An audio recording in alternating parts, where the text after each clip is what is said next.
श्री स्वामी समर्थ. स्वामी कृपेने तुमचा आजचा दिवस आनंदात जाऊ ही स्वामीचरणी प्रार्थना. शनिचरी अमावस्या 16 मे 2026 रोजी शनिवारी आहे. त्यानंतरच्या दिवशी म्हणजे 17 मे रविवारी शनी ग्रह सायंकाळी 3:49 उत्तरा भाद्रपदा नक्षत्रातून रेवती नक्षत्रात प्रवेश करणार आहे. शनीच्या या नक्षत्र गोचरामुळे 5 राशींसाठी चांगल्या काळाची सुरुवात होणार आहे. पहिली रास आहे मेष. शनीचे नक्षत्र बदलणे मेष राशीच्या लोकांसाठी चांगले ठरणार आहे. या गोचरामुळे मेष राशीच्या लोकांना आर्थिक प्रगती मिळू शकते. नोकरीत बदल होण्याची शक्यता आहे. व्यवसाय करणाऱ्या लोकांना फायदा होईल. एखादी मोठी डील झाल्यामुळे चांगला नफा मिळू शकतो. पुढची रास आहे वृषभ. शनीचे नक्षत्र गोचर वृषभ राशीच्या लोकांसाठी भाग्यवान ठरणार आहे. तुमच्या आर्थिक स्थितीसाठी हा काळ चांगला राहील. तुमची रखडलेली कामे पूर्ण होतील. वृषभ राशीच्या लोकांना जुन्या गुंतवणुकीतून फायदा होऊ शकतो. यानंतरची रास आहे मिथुन. शनीचा रेवती नक्षत्रात प्रवेश मिथुन राशीच्या लोकांना लाभदायक ठरेल. तुम्हाला करिअरमध्ये प्रगती मिळेल.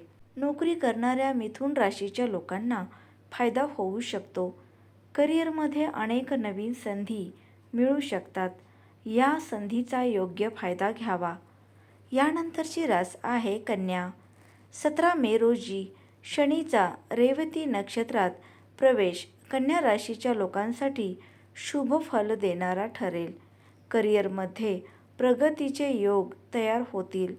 नोकरीच्या शोधात असलेल्या लोकांना नवीन नोकरीची संधी मिळू शकते. गुंतवणूक केल्यास चांगला फायदा होईल. आपल्या आईवडिलांसोबत चांगला वेळ घालवण्याची संधी मिळेल. मनातील एखादी इच्छा पूर्ण होऊ शकते. व्यावसायिक जीवनात चांगले परिणाम देऊ शकतो.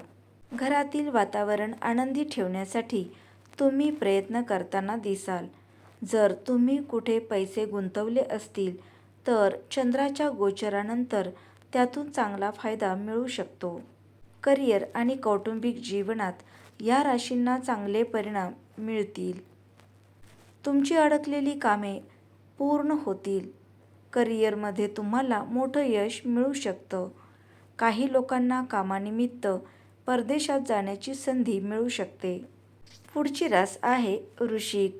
वृश्चिक राशीच्या लोकांसाठी शनीचे गोचर शुभ ठरू शकते. तुमची अडकलेली कामे पूर्ण होतील. आत्मविश्वास वाढेल. एखादे मोठे काम मिळाल्यामुळे फायदा होईल. परदेशात नोकरी करण्याचा विचार करत असाल तर चांगली संधी मिळू शकते. ज्यांचा स्वतःचा व्यवसाय आहे त्यांना फारशा अडचणींचा सामना करावा लागणार नाही.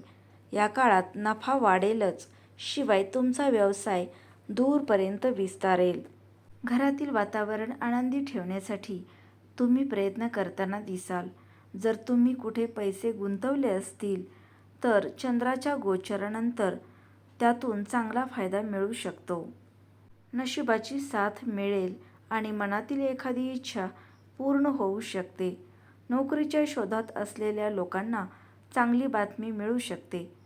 आई वडिलांसोबत चांगला वेळ घालवण्याची संधी मिळेल. एखाद्या थंड हवेच्या ठिकाणी फिरायला जाण्याचा प्लॅनही बनवू शकता. तर मंडळी, आजचा व्हिडिओ आवडल्यास लाईक करा, शेअर करा. असेच दररोज नवनवीन व्हिडिओ पाहण्यासाठी आपल्या चॅनेलला सबस्क्राईब करा. भेटूयात पुन्हा अशाच एका नवीन व्हिडिओसोबत. तोपर्यंत श्री स्वामी समर्थ.